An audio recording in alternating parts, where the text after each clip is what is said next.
اسلام نے امن و امان کے حوالے سے کیا تعلیمات دی ہیں، قرآن و سنت اس کو کتنی اہمیت دیتا ہے، اس حوالے سے چند معروضات عرض کروں گا۔ جیسا کہ ہمارے ملک کے اندر بھی امن و امان کا مسئلہ بہت اہم ہے، اور اس وقت کی ضرورت بھی ہے کہ امن و امان کے قائم کرنے کے اندر جو بندہ جس درجے میں اپنا کردار ادا کر سکتا ہے اس کو چاہے کہ اس درجے کے اندر اپنا کردار ادا کرے۔ علماء کے پاس منبر و محراب ہے، اس لیے منبر و محراب سے بھی وہی صدا آنی چاہیے جو امت کے اندر اتفاق اور اتحاد کا درس دے اور امن و امان قائم ہو۔ اس حوالے سے آپ کے سامنے آیت سورہ مائدہ پارہ نمبر 6 ہے، اس کی آیت نمبر 32 کا ایک حصہ تلاوت کیا، اور حضور صلی اللہ علیہ وآلہ وسلم کی احادیث مبارکہ میں سے ایک حدیث۔ اسلام سے پہلے آپ تاریخ کا مطالعہ کریں، ہر طرف ظلم عام تھا، انصاف نام کی کوئی چیز نہیں تھی، انسانیت کی کوئی قدر نہیں تھی، اور انسان کو انسان نہیں سمجھا جاتا تھا، جس کی لاٹھی اس کی بھینس والا تصور تھا۔ اسلام نے آ کر پوری دنیا کو امن کا گہوارہ بنایا، اس لیے اس کا نام ہی اسلام رکھا گیا۔ اسلام کا معنی ہی کیا ہے؟ امن اور سلامتی والا، وہ مذہب جس کے اندر امن کا درس دیا جاتا ہے، جس کے اندر سلامتی کا درس دیا جاتا ہے، وہ مذہب جس کے اندر عدل اور انصاف کا درس دیا جاتا ہے، وہ مذہب جس کے اندر اگر کسی انسان کی عزت اور اکرام اور اس کو مقام اور مرتبہ ملتا ہے تو وہ اس کے خاندان کے اعتبار سے نہیں، رنگ و نسل کے اعتبار سے نہیں، زبان، قوم، وطن کے اعتبار سے نہیں، بلکہ اسلام اگر کسی کو عزت دیتا ہے تو وہ اس کے تقوی کے اعتبار سے۔ ان اکرمکم عند اللہ اتقاکم، فرمایا تم میں سے سب سے زیادہ مکرم، محترم، عزت والا، مقام والا، مرتبے والا وہ ہے جو سب سے زیادہ اللہ سے ڈرنے والا ہے۔ یہاں نہ کسی قوم کا ذکر ہے، نہ کسی زبان کا ذکر ہے، نہ علاقے اور خاندان کا ذکر ہے، نہ کسی نسب کا ذکر ہے، بلکہ یہاں پر اللہ جل شانہ نے اکرام، عزت کا جو درجہ دیا ہے، فرمایا کہ وہ تقوی والے کو دیا ہے۔ اب آپ اسلام کی تاریخ اٹھائیں، حبشہ سے آنے والا غلام ابن غلام حضرت بلال حبشی رضی اللہ تعالیٰ عنہ، جن کے دادا اور نسب کا آج تک پتہ بھی کوئی نہیں ہے، یہ کس نسب سے ہے، اس کے دادا کون تھے، کہاں سے یہ آئے تھے، کیسے غلام بنے تھے، لیکن جب وہ اسلام کے اندر آتے ہیں، تقوی اختیار کرتے ہیں، فتح مکہ کا موقع آتا ہے، سارے قریش کے سردار جو اپنے آپ کو بڑے بڑے متکبر انداز کے اندر پیش کرتے تھے، سارے نیچے کھڑے ہیں۔ اللہ رب العزت نے مقام جو دنیا کو دکھایا، حضور علیہ الصلوۃ والسلام نے حکم فرمایا، بلال آج کعبے کی چھت پر چڑھ کر اذان دینی ہے تاکہ سارے مکہ والوں کو تمہارے عزت اور مقام کا پتہ چل جائے کہ بلال تو حبشہ سے ہجرت کر کے آنے والا کالے رنگ کا حبشی ہے، غلام ابن غلام ہے، لیکن اب وہ چونکہ اسلام کے اندر آ چکا ہے، اس کا تقوی اتنا اعلیٰ ہو چکا ہے کہ اب اسلام نے جو بلال کو عزت دینی ہے، یہ حضور نے قیامت کی صبح تک مجھے اور آپ کو وہ پیغام دے دیا ہے کہ اسلام کے اندر عزت جو ہے رنگ کے اعتبار سے نہیں ہے، نسب کے اعتبار سے نہیں ہے، خاندان کے اعتبار سے نہیں ہے، بلکہ یہ تو مکہ والا بھی نہیں ہے، یہ تو عرب بھی نہیں ہے، عربی زبان بولنے والا نہیں ہے، حبشہ سے آیا ہوا ہے، لیکن اس کو عزت اسلام نے عطا کی ہے۔ اللہ رب العزت نے وہ مقام عطا فرما دیا، فرمایا چل زمین پر رہے ہیں لیکن قدموں کی آہٹ جنت کے اندر سنائی دیتی ہے۔ اسلام نے عزت جو عطا فرمائی ہے تقوی کے اعتبار پر، اس لیے ایک دوسرے صحابی ہیں، روم سے ہجرت کر کے آنے والے ہیں، وہ بھی عرب نہیں ہیں، زبان عربی نہیں ہے، صہیب رومی رضی اللہ تعالیٰ عنہ مقام عزت وہ عطا فرما دی۔ حضرت عمر رضی اللہ تعالیٰ عنہ جب فوت ہونے کے لیے اور ان کا نزع کا عالم حضرت عمر رضی اللہ تعالیٰ عنہ نے وصیت فرمائی تھی، حالانکہ بیٹا عبداللہ ابن عمر بڑے صحابی ہیں، بڑے درجے کے صحابی ہیں، لیکن حضرت عمر رضی اللہ تعالیٰ نے وصیت کی تھی میرا اگر کوئی جنازہ پڑھائے، صہیب رومی پڑھائے، روم سے ہجرت کر کے آنے والا خلیفہ ثانی کا جنازہ پڑھانے کے لیے حضرت عمر وصیت کر رہے ہیں۔ تو اسلام نے عزتیں قوموں کے اندر نہیں، زبانوں کے اندر نہیں، وطن کے اعتبار سے نہیں رکھی ہیں، اس لیے کبھی بھی اسلام نے قومیت کا نعرہ لگانے والے، زبان کا نعرہ لگانے والے، لسانیت کا نعرہ لگانے والے، کبھی بھی اسلام نے ایسوں کو نہ عزت دی ہے، نہ کبھی بھی اسلام اپنی امت کو توڑنے کے لیے اس بات کا درس دیا ہے۔ یہ امت کو توڑنے والی باتیں ہیں، اس سے امت کے اندر توڑ آتا ہے۔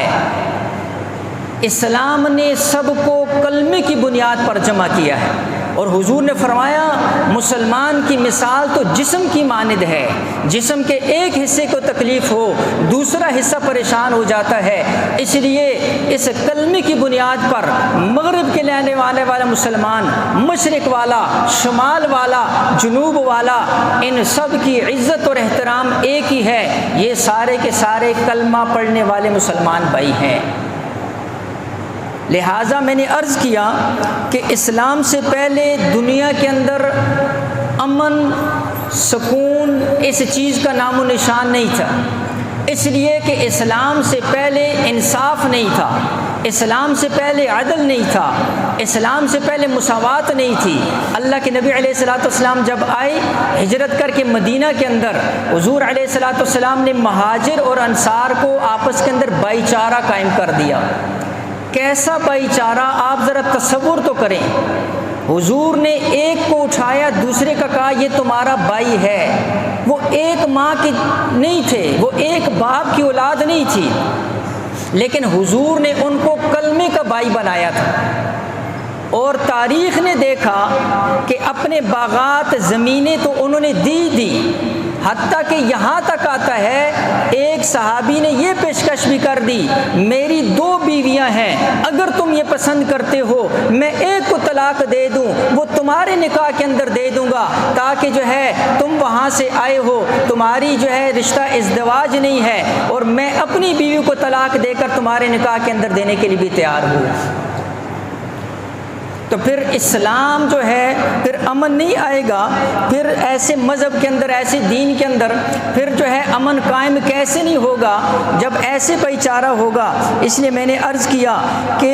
اللہ جل شانہ نے اس مذہب کے اندر امن اور سلامتی کا جو درس ہے یہ اللہ کے نبی علیہ الصلوۃ والسلام نے اتنا زیادہ عطا کیا ہے، اتنا زیادہ اس کے اوپر زور دیا ہے، اتنی زیادہ تنبیہ دی ہے کہ اللہ جل شانہ نے بھی فرمایا ان اللہ لا يحب المفسدین، میں زمین میں فساد جو برپا کرتے ہیں میں ان سے محبت نہیں کرتا ہوں۔ اللہ زمین میں فساد برپا کرنے والوں کو پسند نہیں کرتا ہے۔ اب یہ فتنہ فساد جو ہے اس وقت آپ دیکھ لیں، ایک خاندان کو اٹھائیں، ایک گھر کے اٹھائیں، گھروں کے اندر بھی امن نہیں رہا، گھروں کے اندر بھی سکون نہیں رہا، اس لیے کہ ایک ماں اور باپ کی اولاد جو ایک ہی ماں کا دودھ پی کر بڑے ہوئے، آج ان کے اندر بھی وہ جو مساوات، بھائی چارہ، عدل و انصاف وہ نہیں رہا۔ پھر یہ چلتے چلتے خاندانوں کے اندر پھر علاقے متاثر ہوئے، پھر ملک متاثر ہوئے، آج پوری دنیا کا مسلمان اسی ایک وجہ سے مار کھا رہا ہے۔ آج جو اللہ کے نبی علیہ الصلوۃ والسلام نے تعلیمات دی تھی ایک جسم کے مانند ہونے کی، آج ہر ایک اس بات کا انتظار کرتا ہے کہ اس کے اوپر پریشانی ہے، میں تو امن سے ہوں، اس کے گھر میں تکلیف ہے میں تو امن سے ہوں، اس کے گھر میں آگ لگی ہوئی ہے مجھے کیا پریشانی ہے، لیکن میرے بھائیوں یہ آج اس کے گھر میں آگ لگی ہوئی ہے، کل یہ آگ میرے گھر کے اندر بھی آئے گی۔ آج مسلمان یہی تماشا کر رہے ہیں، سارے کا سارا کفر اس کے اوپر جو ہے نا جی وہ ہنس رہا ہے مسلمانوں کے اوپر، کہ آج ایک مسلمان جو ہے وہ دوسرے کا انتظار کر رہا ہے، اس کی باری ہے، میں تو یہاں پر امن سے ہوں۔ یہی وہ وجوہات ہیں جس کی وجہ سے جو ہے پوری دنیا کے اندر خاص کر جو ہے اگر کوئی بھی خون سستا ہے پوری دنیا کے اندر مسلمانوں کا خون۔ مسلمانوں کے ملکوں کے اندر دیکھ لو، جہاں کئی مسلمان ممالک ہیں وہاں پر آپ کو امن اور سکون نظر نہیں آئے گا، فتنہ فساد نظر آئے گا۔ لہٰذا میں نے عرض کرنا ہے کہ اسلام نے اس کو کتنی اہمیت دی ہے، حتیٰ کہ اللہ جل شانہ نے اپنی بڑی نعمتوں کے اندر امن کو بھی ذکر فرمایا فَلْيَعْبُدُوا رَبَّ هَٰذَا الْبَيْتَ الَّذِي أَطْعَمَهُم مِّن جُوعٍ وَآمَنَهُم مِّن خَوْفٍ، فرمایا اس رب کی عبادت کرو جس نے تمہیں بھوک کے اندر فرمایا کہ کھانا عطا کیا اور خوف سے امن عطا کی۔ یہ قریش والوں کو اللہ جل شانہ جو ہے وہ وقت یاد دلا رہے ہیں کہ جب عرب کے اندر بدامنی تھی، آپس کے اندر جنگ و جدال تھا، پھر ایسا امن آیا، اللہ کے نبی علیہ الصلوۃ والسلام نے فرمایا مقام حرا سے عورت چلے گی، زیورات کے ساتھ جو ہے وہ پوری لدی ہوئی ہوگی، اکیلی آئے گی، یہاں پر آ کر بیت اللہ کا طواف کرے گی، لیکن کوئی راستے میں اس کو میلی آنکھ سے بھی دیکھنے والا نہیں ہوگا۔ یہ حضور نے پیشن گوئی فرمائی تھی۔ پھر وہ مقام اور وہ جگہ اور وہ تاریخ پھر جو ہے دیکھی کہ اللہ کے نبی علیہ الصلوۃ والسلام کی پیشن گوئی سچ ثابت تھی۔ ایسا امن اللہ جل شانہ نے مکہ کو جو حضور علیہ الصلوۃ والسلام کا جو ہے جائے پیدائش اس کو ہی مقام امن بنا دیا۔ فرمایا من دخلہ کان آمنا، جو مکہ میں داخل ہو گیا اللہ نے اس کو امن عطا فرما دی۔ اللہ نے اس کو حدود حرم بنایا ہے، انسان تو انسان، اللہ نے وہاں جانوروں کو بھی امن عطا فرما دی۔ ابراہیم علیہ السلام نے جب بنیاد رکھی دعائیں مانگی، قرآن اٹھاؤ، اس دعا کے اندر ابراہیم علیہ السلام نے مکہ کے لیے امن مانگا تھا۔ اس کا مطلب ہے امن یہ وہ بنیاد ہے جس کی بنیاد پر ملک کھڑے ہوتے ہیں، جس کی بنیاد کے اوپر ترقی ہوتی ہے، جس کی بنیاد کے اوپر لوگ جو ہے سکون محسوس کرتے ہیں۔ آپ کسی کو دنیا کی ساری نعمتیں اس کے قدموں میں لا کر ڈال دو، لیکن اس کے اوپر کسی خوف کو طاری کر دو، اس کے اوپر جو کوئی ڈر طاری کر دو، وہ کبھی بھی ان چیزوں سے لطف اندوز نہیں ہو سکتا ہے۔ اس لیے کہ لطف اندوز ہونے کے لیے امن، ذہنی سکون چاہیے، اور جہاں پر ذہنی سکون ختم ہو جائے، ہر وقت ڈر لگ جائے، ہر وقت خوف لگ جائے، کسی کو جان کا خوف، کسی کو مال کا خوف، کسی کو عزت کے جانے کا خوف، ایسا بندہ جو ہے کبھی بھی سکون کے ساتھ زندگی نہیں گزار سکتا ہے۔ اس لیے امن جو ہے یہ اللہ جل شانہ کی نعمتوں میں سے ایک نعمت ہے۔ اس لیے علماء نے لکھا کہ اللہ جل شانہ سے اس کی دعا مانگنی چاہیے، اللہ جل شانہ سے توبہ اور استغفار والا معاملہ کرنا چاہیے۔ کیوں؟ اس لیے کہ جب بھی کوئی فتنہ فساد زمین کے اندر آتا ہے اللہ جل شانہ فرماتے ہیں یہ انسان کے اپنے ہاتھوں کا کیا درا ہوتا ہے، انسان کے اپنے ہاتھوں کا کیا در ہے۔ اس لیے ہر ایک کو جو ہے اجتماعی توبہ کی ضرورت ہے۔ اللہ کے نبی علیہ الصلوۃ والسلام امن و امان کے حوالے سے عرض کر رہا ہوں کتنی بڑی جو ہے نشانی مومن کی ذکر فرمائی، المسلم من سلم المسلمون من لسانی و یدہ، فرمایا مسلمان وہ ہے جس کے ہاتھ اور زبان سے دوسرا مسلمان محفوظ ہے۔ اس ایک حدیث پر عمل ہو جائے نا، یقین کریں کہ ہمارے گھروں کے اندر، خاندانوں کے اندر، علاقے کے اندر سکون آ جائے۔ مسلمان کے زبان سے اور مسلمان کے ہاتھ سے دوسرا مسلمان محفوظ ہو جائے۔ آج اگر کوئی کسی کو نقصان نہیں پہنچا سکتا، اس کا بس نہیں چلتا ہے، لیکن زبان سے کوئی بھی محفوظ نہیں۔ سورہ حجرات کے اندر اللہ جل شانہ نے اتنی زیادہ تاکید،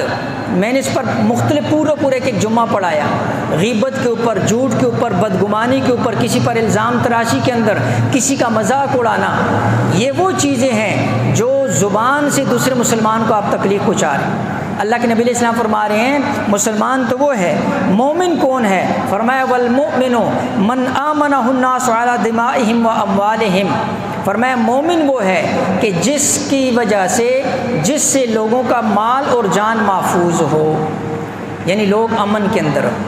ایمان مومن امن سے ہے، اسلام سلامتی سے ہے۔ اللہ کے نبی علیہ الصلوۃ والسلام نے نشانی ذکر فرمائی، اور ظلم کے بارے میں تو اتنا سخت فرمایا، اتقوا الظلم فإن الظلم ظلمات یوم القیامہ، ظلم سے بچ، یہ ظلم کل قیامت والے دن اندھیرے تاریکی کی شکل کے اندر آئے گا، تاریکی کی شکل کے اندر آئے گا۔ ظلم جو ہے، اس لیے حدیث کے اندر آتا ہے کہ مظلوم کی بد دعا سے بچ، سیدھا عرش کے اوپر جاتی ہے۔ بعض لوگ کہتے ہوں گے جی بڑا فلاں کے اوپر ظلم، فلاں کے اوپر ہمیں کچھ نظر نہیں آ رہا۔ اللہ جل شانہ کبھی موقع دیتے ہیں، ڈیل دیتے ہیں، لیکن اس کا غلط مطلب نہیں لینا چاہیے۔ جب اللہ کی پکڑ آتی ہے، ان بطش ربک لشدید، اللہ کی پکڑ پہ بڑی سخت ہوتی۔ اللہ جو ہے، اللہ رب العزت نے تو اپنے لیے رحمان اور رحیم اللہ کی صفات، لیکن جب اللہ پکڑنے کے اوپر آتا ہے تو پھر اللہ کی پکڑ بڑی سخت ہوتی۔ اس لیے ہم کیوں نعوذ باللہ اللہ کی پکڑ کا انتظار کریں؟ پہلے ہی اللہ جل شانہ سے توبہ اور استغفار کریں۔ اس لیے بخاری شریف کی روایت کے اندر آتا ہے کہ میں نے جیسے عرض کیا، امن اور سکون جو ہے خاندانوں سے، اپنے علاقوں سے، یہیں سے اس کی جو ہے نا جو بنیاد پڑتی ہے فتنہ فساد کی۔ بخاری شریف کی روایت کے اندر اللہ کے نبی علیہ السلام نے فرمایا، اللہ کی قسم وہ مومن نہیں ہے۔ پھر فرمایا، اللہ کی قسم وہ مومن نہیں۔ میں اور آپ قسم اٹھائیں تو اگلے کو یقین آ جاتا۔ اور کون قسم اٹھا رہا؟ امام الانبیاء صلی اللہ علیہ وآلہ وسلم اللہ کی قسم اٹھا رہے۔ صحیح بخاری کی روایت۔ صحابہ ڈر کے پوچھا، اللہ کے نبی کون؟ فرمایا، جس کی تکلیفوں سے اس کا پڑوسی محفوظ نہ رہی، جس کی وجہ سے اس کا پڑوسی جو ہے نا جی پریشان ہو، وہ بندہ مومن نہیں ہو سکتا ہے۔ تو جس مذہب دین کے اندر پڑوسی کا اتنا لحاظ کیا گیا ہے، اس مذہب دین کے اندر رشتہ دار کا کتنا حق ہوگا، بھائی کا کتنا حق ہوگا، بہن کا کتنا حق ہوگا، ماں اور باپ کا کتنا حق ہوگا، عزیز و اقارب کا کتنا حق ہوگا، جہاں پر ایک پڑوسی کا اتنا حق بیان کیا گیا ہے۔ اس سے آپ خود اندازہ لگائیں۔ اس لیے حدیث کے اندر اللہ کے نبی علیہ السلام نے فرمایا، لا یرحم اللہ من لا یرحم الناس، صحیح بخاری کی روایت، جو لوگوں پر رحم نہیں کرتا اس پر اللہ بھی رحم نہیں کرتا۔ یہ کئی دفعہ لوگ کہتے ہیں پتہ نہیں جی کس پریشانی کی وجہ سے پکڑ آ گئی۔ کئی علماء نے لکھا، کئی لوگ کہتے ہوتے ہیں نا، کہتے ہیں جی پتہ نہیں اللہ نے کس گناہ میں پکڑ لیے، یعنی وہ ایسے کہہ رہے ہوتے ہیں جیسے بالکل گناہوں سے پاک ہیں، جی فرشتے ہیں اللہ کے بندے، ہمارا تو سیکنڈ منٹ ایک ساتھ گناہوں کے اندر گزر رہی ہے، اور ہم ایسی دعویٰ کر رہے ہوتے ہیں پتہ نہیں جی اللہ نے کس گناہ میں پکڑ لی، پتہ نہیں جی کس گناہ کی جو ہے نا جی میرے اوپر یہ مصیبت آ گئی۔ کس گناہ کا کیا ہوتا ہے؟ تم تو یہ کہو کہ زندگی ساری گناہوں کے اندر اے اللہ تو مجھے معاف فرما، اور دعویٰ ایسے کر رہے ہوتے ہیں جیسے بالکل معصوم ہے۔ اس لیے جو ہے یہ تو میں نے عرض کیا ایک مسلمان کے حوالے سے، المسلم من سلم المسلمون، یہ حدیث جو میں نے پڑھی مسلمان کے حق میں ہے، لیکن ابو داؤد شریف کی روایت کے اندر کتاب الخراج کے اندر اللہ کے نبی علیہ الصلوۃ والسلام نے غیر مسلم کے حوالے سے کتنی تاکید کی ہے، اب آپ اس کا اندازہ لگائیں۔ مسلمان تو مسلمان ہے، اللہ کے نبی علیہ السلام نے غیر مسلم کی مال اور جان کی جو ہے کتنی اہمیت بیان کی ہے، لیکن یہ غیر مسلم سے مراد کون ہے؟ معاہد اس غیر مسلم کو کہتے ہیں جو مسلمانوں کے ملک میں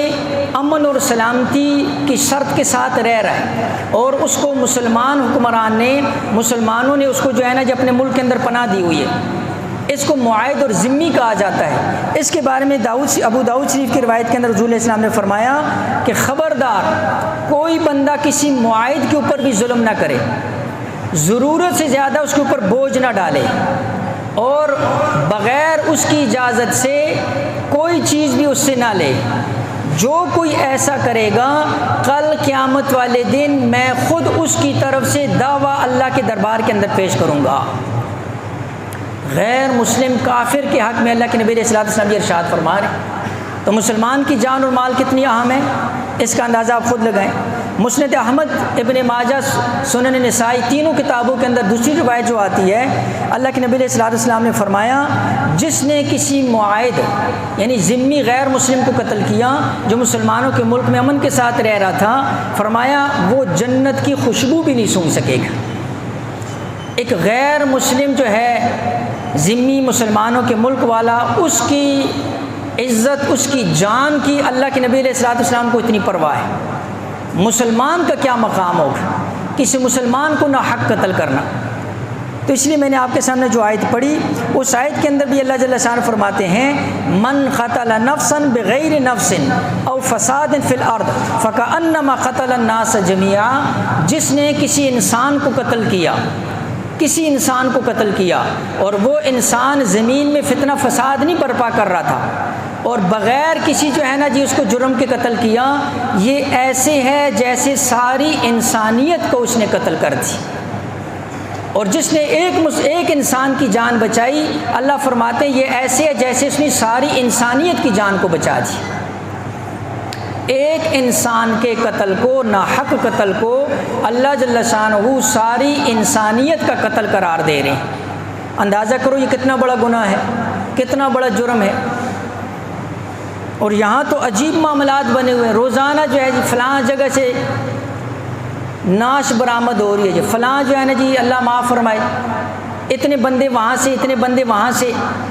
قاتل کا پتہ کوئی نہیں۔ لیکن کل قیامت والے دن اللہ جل شانہ نے، مفتی شفیع صاحب رحمہ اللہ تفسیر معارف القرآن کے اندر مالک یوم الدین، مالک یوم الدین سورہ فاتحہ کے اندر جو ہم روزانہ پڑھتے ہیں مالک یوم الدین، اس آیت کی تفسیر کے اندر لکھا ہے، فرمایا یہ جو مالک یوم الدین کا لفظ ہے نا، یہ مسلمانوں کے لیے بہت بڑی تسلی ہے، یہ مظلوم کے لیے بہت بڑی تسلی ہے اور ظالم کے لیے بڑی سخت وعید ہے اس مالک یوم الدین کے اندر۔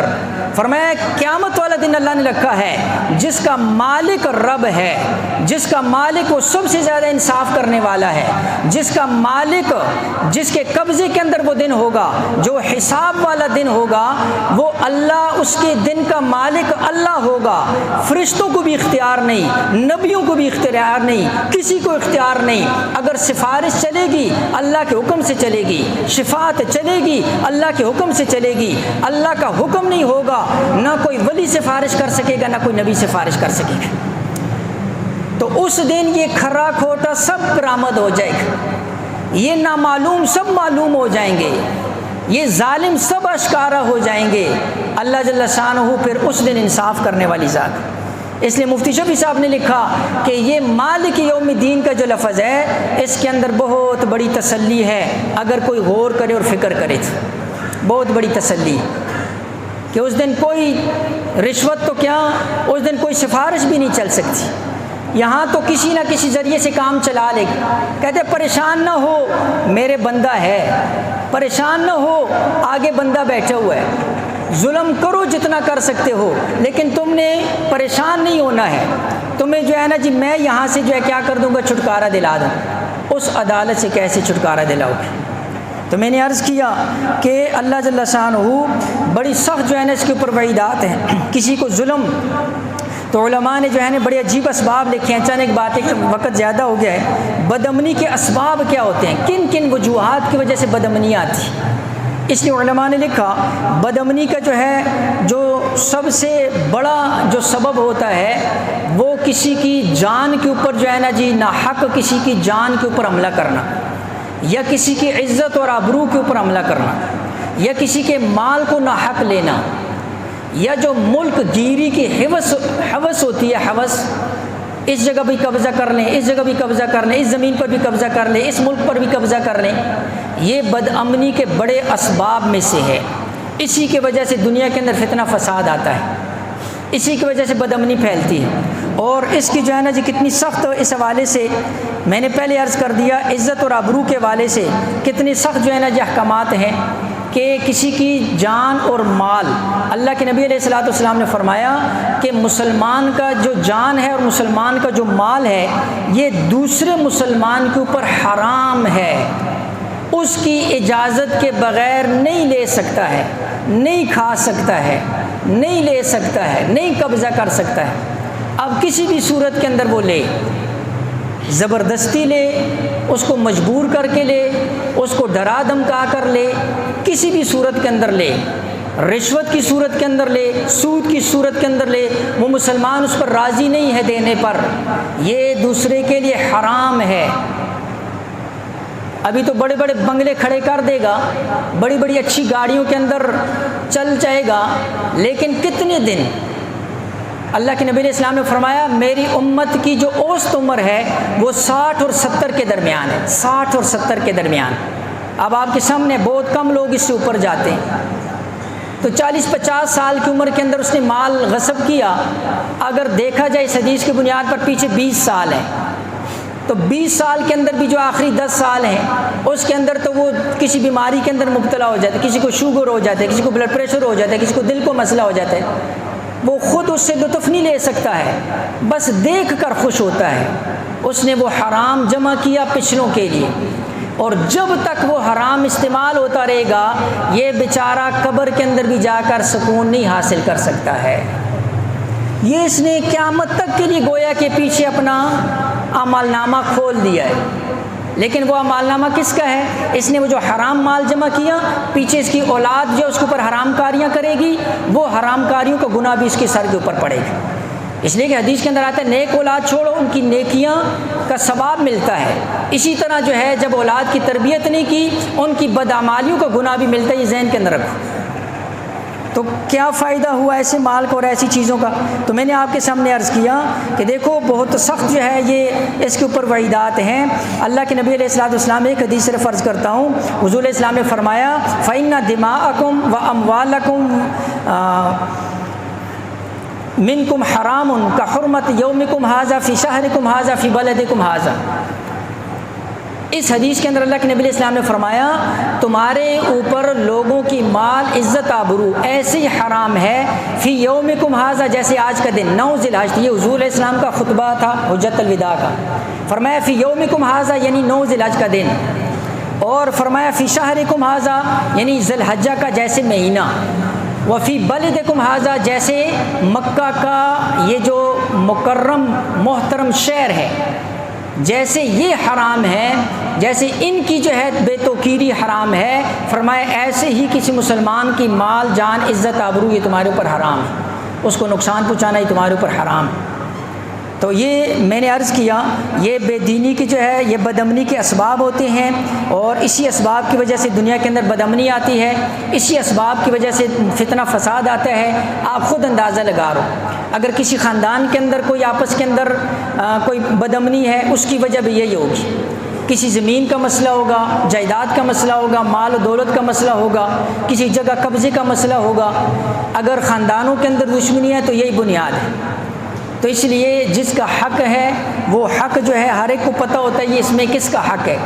ہر حقدار کو اس کا جو ہے نا جی حق پہنچانا نہیں دے گا۔ یہاں پر کچھ عرصہ جو ہے وہ ظلم کر لے گا، لیکن اللہ جل شانہ جو ہے پھر خود بدلہ لینے والی ذات۔ کئیوں کو تو اللہ دنیا کے اندر دکھا دیتا ہے، اس کے ظلم کا اثر اللہ دنیا کے اندر دکھا دیتا ہے۔ اب چند ایک باتیں صرف اتنی عرض کرنی ہے کہ اسلام کے اندر امن اور اسلام کے اندر جو امن قائم ہوا تھا اس کی بنیاد کیا تھی، اس کی بنیاد کیا تھی؟ اس لیے ایک بنیادی نقطہ یہ ہے کہ جب بھی کسی جگہ کے اندر ملک کے اندر جو حکمران ہوں گے، حکمرانوں کے بارے میں اللہ جل شانہ نے اتنی سخت وعیدات اور تاکیدات فرمائی، ان کے حق بھی ذکر کیا، اور جب وہ ظلم کریں گے تو اس ظلم پر اللہ کے نبی علیہ الصلوۃ والسلام نے سخت وعیدات بھی ذکر فرمائی۔ ایک نہیں کئی احادیث کے اندر اللہ جل شانہ کے نبی علیہ السلام نے بڑی سخت جو ہے نا جو وعیدات ذکر فرمائی۔ ایک حدیث کا مفہوم یہ ہے کہ جب تم میں سے کسی کو کسی کا ذمہ دار بنا دیا جائے، یعنی کسی کو جو ہے نا جو حکمران بنا دیا جائے اور وہ اپنے رعایا کے ساتھ ظلم اور اس طرح کا جو ہے معاملہ کرے، ایک روایت کے اندر یہاں تک آتا ہے فرمایا اللہ اس کے اوپر جنت کو حرام کر دیتے ہیں۔ تو لہٰذا صرف حکمرانی کے مزے نہیں ہیں، یہ ایک اتنی بڑی ذمہ داری ہے کہ کل قیامت والے دن ایک نہیں کروڑوں انسانوں کے بارے میں سے پوچھو، کروڑوں انسانوں کے حق کا اس کے بارے میں پوچھو۔ اس لیے جب حضرت عمر رضی اللہ عنہ جو ہے کسی نے ان کی فضیلت ذکر فرمائی تو عجیب بات، حضرت عمر رضی اللہ تعالیٰ عنہ خلیفہ ثانی، اور فضائل تو میں نے آپ کے سامنے عرض کیے، وہ فرماتے ہیں، ان کا یہ فرمان ہے کہ میں اللہ جل شانہ سے اپنی خلافت یعنی جو انہوں نے حکمرانی کی اس پر اللہ سے کوئی اجر کا مطالبہ نہیں کرتا ہوں۔ میں اپنی جو حکمرانی میں نے کی میں اللہ سے اجر کا مطالبہ نہیں کرتا ہوں، بس اللہ مجھے برابر سرابر چھوڑ دے، بس مجھ سے میری حکمرانی کے بارے میں جو ہے نا جی اللہ کوئی پوچھ نہ لے، حساب نہ لے لے۔ اور یہ وہ عمر ہے جو کہا کرتے تھے فلاں جگہ کے اوپر کوئی کتا مر گیا تو اس کا پوچھ بھی حضرت عمر سے ہوگی۔ اتنا انصاف انہوں نے قائم کیا ہوا تھا، لیکن وہ عمر بھی ڈرتے تھے، وہ عمر بھی اس منصب کو جو ہے نا جی اختیار نہیں کرتے تھے۔ تو میں نے عرض کیا کہ اسلام امن کا درس دیتا ہے، مساوات کا درس دیتا ہے۔ آج ساری دنیا کے اندر الیکٹرانک پرنٹ ہر میڈیا کے اندر اسلام کو بدنام کیا ہوا ہے، اسلام کو ایک دہشت گرد مذہب بتایا ہوا ہے، اسلام کو امن کے خلاف مذہب بتایا ہوا ہے۔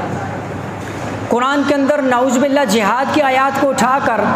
اس کو جو ہے نا جی ایک رنگ پیش کرتے ہیں، حالانکہ ابھی موقع نہیں ہے، میں اس پر عرض کرتا ہوں کہ جہاد جو ہے یہ کسی ملک پر قبضہ کرنے کے لیے نہیں ہے، علاقوں پر قبضہ کرنے کے لیے نہیں ہے، علاقے جو ہے نا جی اپنے قبضے میں لینے کے لیے نہیں ہے، بلکہ اللہ کے نبی علیہ السلام سے ایک لمبی حدیث ہے جس کا مفہوم عرض کرتا ہوں۔ ایک صحابی نے عرض کیا ایک بندہ اپنی قوم کی وجہ سے لڑ رہا ہے، ایک بندہ اپنی جو ہے لسانیت کی وجہ سے لڑ رہا ہے، ایک بندہ اپنے بہادری کے جوہر دکھانے کی وجہ سے لڑ رہا ہے، تو ان میں سے کون سا بندہ اللہ کے راستے میں جہاد کرنے والا ہے؟ سننا اللہ کے نبی علیہ السلام کا جواب۔ اللہ کے نبی علیہ السلام نے فرمایا جو بندہ صرف اعلاء کلمت اللہ کے کلمے کی سر بلندی کے لیے لڑے گا صرف وہ مجاہد کہلائے گا، اس کے علاوہ جو جس نیت سے بھی لڑے گا فرمایا وہ فساد فی الارض تو کر رہا ہے، زمین میں فتنہ فساد پھیلا رہا ہے، لیکن وہ جہاد نہیں کر رہا ہے۔ اس پر بڑی لمبی حدیث ہے، بہرحال جو ہے میں نے عرض کرنا ہے کہ اسلام نے جب بھی کسی علاقے کو فتح کیا وہاں پر امن، مساوات، عدل اور انصاف کو قائم کیا۔ صرف ایک دو باتیں عرض کرتا ہوں۔ حضرت ابوبکر صدیق رضی اللہ تعالیٰ عنہ کا دور خلافت ہے اور انہوں نے جو ہے نا جی مقام حیرہ کو ایک جگہ ہے عیسائیوں کا ملک، عیسائیوں کی جگہ فتح ہوا۔ حضرت صدیق اکبر رضی اللہ تعالیٰ عنہ انہوں نے اعلان کر دیا کوئی گرجا گھر عیسائیوں کا عبادت خانہ جو ہے نا جی اس کو نہیں گرایا جائے گا، عیسائیوں کی جو ہے نا جی جو گھنٹیاں لگی ہوئی ہیں اس کو بھی جو ہے نا جی نہیں اتارا جائے گا، حتیٰ کہ یہ بھی اعلان فرمایا جب ان کا مذہبی تہوار آئے اس کے اندر یہ اپنے صلیب کو جو ہے نا جی باہر لے کر آئیں تو ان کو اپنے صلیب کو لٹکانے اور باہر لانے پر بھی کوئی پابندی نہیں ہوگی۔ اس کے مقابلے میں ان کا دیکھ لو، تاریخ اٹھاؤ، جب بھی ان ظالموں نے کسی مسلمانوں کے علاقے کو فتح کیا ہے انہوں نے مسلمانوں کی کھوپڑیوں کے مینار قائم کر دی، مسلمانوں کی کھوپڑیوں پر انہوں نے بڑے بڑے محل تعمیر کر دی، مسلمانوں کا جو ہے ظلم کی انتہا کر دی ہے۔ زیادہ دور کیوں جاتے ہو؟ آج تو ہم بے حس ہو چکے ہیں، آج بھی دیکھو ہزاروں فلسطینی شہید ہو چکے ہیں، لاکھوں کو معذور کر دیا ہے، قتل عام جاری ہے، جو ہسپتالوں کے اندر ہیں ان کو بھی نہیں چھوڑ رہے ہیں، بچے اسکولوں کے اندر کھیل رہے ہیں ان بچوں کو بھی نہیں چھوڑ رہے ہیں، گھروں سے بے گھر کر دیا، کیمپوں کے اندر ان خیموں کے اوپر بھی جو ہے نا جی ظالم گولیاں برسا رہے ہیں۔ ظالموں اتنا تو خیال کرو ان بچوں سے تمہیں کس چیز کا خوف ہے؟ اللہ کے نبی علیہ السلام نے تو یہاں تک فرمایا جب کسی علاقے کے اوپر مجاہدین قابض آ جائیں فرمایا وہاں کے سبز درخت کو، کھیتی کو بھی تم نے خراب نہیں کرنا ہے۔ اسلام تو ایسا امن کا درس دیتا ہے، اسلام تو ایسی جو ہے نا جی امن کی بات کرتا ہے۔ اس لیے یہ ظالم خود بدامنی فساد فی الارض پھیلاتے ہیں، لیکن جو ہے نا جی مسلمانوں کی ایک روشن تاریخ کو جو ہے نا جی انہوں نے کیا کیا ہوا ہے۔ حضرت عمر رضی اللہ تعالیٰ عنہ کو سب جانتے ہیں، ان کا غصہ کافروں کے بارے میں کتنا سخت تھا، لیکن تاریخ اٹھاؤ ذرا حضرت عمر کا دور تو پڑھو۔ حضرت عمر کے زمانے کے اندر بیت المقدس فتح ہوا ہے، حضرت عمر رضی اللہ تعالیٰ عنہ بیت المقدس کے اندر بیٹھ کر خود بذات خود عیسائیوں کے ساتھ بیٹھ کر انہوں نے معاہدہ لکھا ہے اور اس میں لکھا ہے کہ عیسائیوں کے کسی گرجا گھر کو نقصان نہیں پہنچایا جائے گا، کسی عیسائی کو زبردستی مسلمان نہیں بنایا جائے گا، عیسائیوں کے جو ہے نا جی کسی چیز کو نقصان نہیں پہنچائی جائے گی۔ اب اندازہ کرو حضرت عمر رضی اللہ تعالیٰ عنہ اس انداز کے اندر، غسانی ایک بادشاہ آتا ہے، عیسائی ہے، انصاف اس کو کہتے ہیں۔ حضرت عمر سے ملنے آیا، ایک عام رعایا کا جو ہے نا جی قدم پڑ گیا، اس کو دھکا لگا، اس نے پلٹ کر جو ہے نا جی تھپڑ مار دیا۔ وہ عام رعایا حضرت عمر کے پاس آئی، اس بادشاہ نے مجھے مارا ہے، مجھے انصاف دلاؤ۔ حضرت عمر نے فیصلہ کیا یہ بھی تمہیں تھپڑ مارے گا۔ بادشاہ نے کہا بھلا ایک عام آدمی بادشاہ کو ہاتھ کیسے لگا سکتا ہے؟ حضرت عمر رضی اللہ تعالیٰ نے فرمایا اسلام کے اندر بادشاہ ہو یا فقیر ہو، جب بات انصاف کی آ جاتی ہے پھر اس کے اندر جو ہے نا جو کسی کے مقام کو نہیں دیکھا جاتا ہے، تمہیں بھی ایسے ہی تھپڑ مارے گا جیسے تم نے اس کو تھپڑ مارا ہے۔ تو پھر پوری دنیا میں اسلام کا نظام تو قائم ہونا تھا نا۔ جب ایسا انصاف ہوگا، جب بادشاہ اور فقیر برابر ہوگا، جب سب کے لیے قانون ایک ہوگا، پھر اللہ جل شانہ ایسی جگہوں کو اور اپنی رحمت برکتیں نازل کرے۔ اور جب انصاف نہیں ہوتا ہے تو پھر یہی حالات ہوتے ہیں۔ اس لیے جو ہے نا جی میں آخری عرض کرتا ہوں، 21 ہجری کے اندر حضرت عمر کا دور ہے، اسکندریہ ایک علاقہ فتح ہوا، وہاں پر حضرت عیسیٰ علیہ السلام کا ایک مجسمہ اسٹیچو لگایا ہوا تھا عیسائیوں نے۔ تو ایک مسلمان مجاہد نے، سپاہی نے تیر سے مارا، اور وہ جو تصویر تھی چونکہ اسلام کے اندر منع، اس تصویر کا جو ہے نا حضرت عیسیٰ علیہ السلام جو انہوں نے نعوذ باللہ وہ شکل بنائی تھی، آنکھ کے اوپر تیر لگا اور آنکھ کو پھوڑ دیا۔ عیسائی آئے، حضرت عمرو بن عاص رضی اللہ تعالیٰ عنہ یہاں پر حکمران، ان کے پاس مقدمہ لائے، کہا کہ آپ کے ایک مسلمان نے حضرت عیسیٰ علیہ السلام ان کی جو ہے نا جو تصویر کے آنکھ کو پھوڑا ہے، اس لیے اب ہمارا یہ دعویٰ اور ہم یہ چاہتے ہیں نعوذ باللہ حضور صلی اللہ علیہ وسلم کی تصویر بنائی جائے، اور ہم یہ چاہتے ہیں کہ ہم بھی اس کی آنکھ کو اسی طرح پھوڑیں۔ حضرت عمرو بن عاص رضی اللہ تعالیٰ نے فرمایا کہ حضور کی تصویر کی کیا ضرورت ہے، ہم سب مسلمان یہاں موجود ہیں، تمہارا جس کا دل چاہتا ہے اس کی آنکھ کو پھوڑ دو۔ اور کتابوں میں لکھا ہے حضرت عمرو بن عاص رضی اللہ تعالیٰ نے ان کو خنجر دیا